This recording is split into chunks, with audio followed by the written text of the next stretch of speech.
ஒரு தவற இது தவறு அப்படின்னு உன்னால் சொல்ல முடியலன்னு வையேன், அடிமைத்தனத்துடைய கடைசி நிலையில் நீ இருக்கிற அப்படின்னு அர்த்தம் அப்படின்னு சேக்குவரா சொல்கிறார். If you cannot say wrong as wrong then you are in the last stage of slavery அப்படின்னு சொல்கிறார். எது தவறு எது அடிமைத்தனம் அப்படின்னு நம்ம ஆழ்ந்து தெளியக்கூடிய ஒரு சூழ்நிலையில் தான் நம்ம இருக்கிறோம்.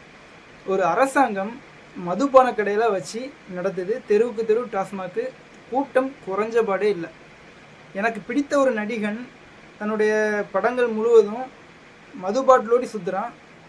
அது தவறு அப்படின்னு எனக்கு தெரியுது, ஆனால் அந்த நடிகரை நான் ரசிக்கிறேன், கொண்டாடுறேன். இந்த சமூகம் ஒரு குற்ற சமூகமாக மாறிட்டு இருக்குது.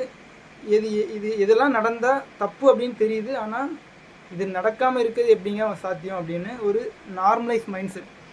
எந்த கட்சி ஆட்சிக்கு வந்தாலும் மதுபான கடைகளை மூட முடியாதுங்க அப்படிங்கிற ஒரு மனநிலை.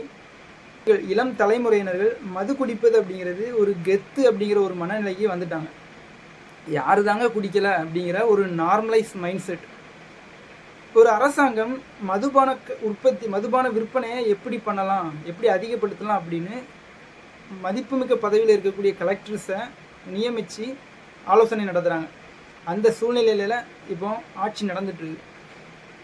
எந்த கட்சி ஆட்சிக்கு வந்தாலும் மதுபான கடையை மூட முடியாதுங்க அப்படிங்கிற ஒரு மனநிலைக்கு மக்கள் வந்திருக்காங்க. அப்படின்னா இது தவறு அப்படின்னு தெரியுது, இதை திருத்தணும் அப்படின்னு நினைக்கிறாங்க. ஆனால் யார் திருத்துவாங்க அப்படிங்கிற ஒரு கேள்விக்குறி தான் இருக்குது. நம்ம அடிமைத்தனத்துடைய கடைசி நிலையில் இருக்கிறோம் அப்படிங்கிறத நம்ம புரிஞ்சுக்கணும். இந்த கட்சி மாற்றம் ஆட்சி மாற்றம் அப்படிங்கிறது இந்த மக்களுடைய சூழ்நிலையை மாற்ற போகிறதில்ல. இங்கே அடிப்படை அமைப்பு அரசியல் மாற்றம் தேவைப்படுது. நம்ம தவறு பண்ணிட்டோம், நம்மளுடைய தவறை திருத்திக்கிறதுக்கு ஒரு வரலாற்று வாய்ப்பு நம்ம கிடச்சிருக்குது.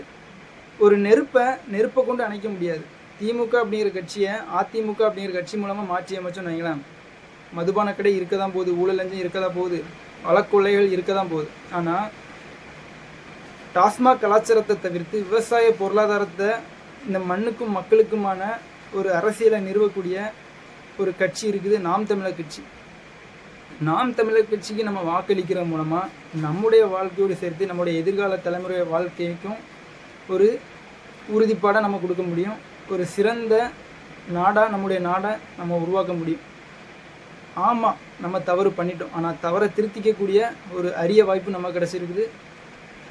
5 வருடங்களுக்கு ஒரு முறை வரக்கூடிய ஒரு தேர்தல், எப்பவும் போல் இலவசத்தை நம்பி ஏமாந்து வரக்கூடிய 5 வருடங்களும் நிமிர்ந்து பார்க்கக்கூட நேரம் இல்லாமல் உழைக்கிறத விட்டுக்கிட்டு சிந்திச்சு வாக்களிப்போம்.